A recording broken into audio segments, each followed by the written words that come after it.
We're fortunate we're in a synchronized global recovery here, but let's not get complacent. The issues that the world faces are still significant.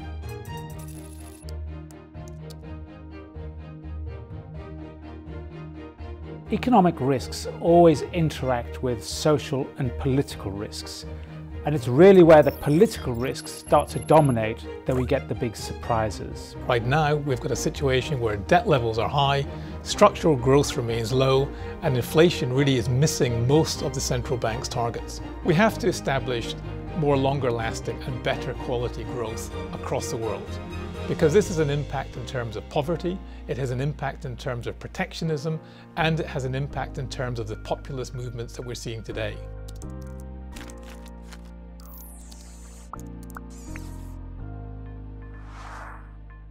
The first aspect of reversing the debt trend is to start pricing debt properly. It's in these times where interest rates are at record lows, this is the opportunity for the government to step forward and to fill that gap, to generate the economic growth and to allow these indebted firms and households to repay their debt. The volume of that debt is so huge that any kind of sharp move higher in interest rates risks derailing this recovery that we're seeing. So rates have to remain lower for longer, investment has to be productive in structural change. Companies must embrace new technologies in order to survive. But the most important asset a company has is always its employees. They are the ones that make the automation work. By getting their dedication and service, that's the way firms build long-term profits.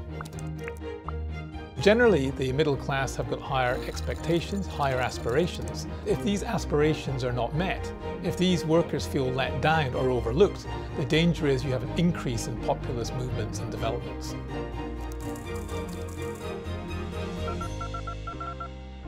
In order to really manage these risks, the most important thing is to have an imaginative risk management process. And I think the best way to do that is to bring people in with different skills and different experience and make them ask management the hard questions. Businesses have to invest in higher productivity, whether that is in terms of the processes, but it also means they have to invest more in their labour force.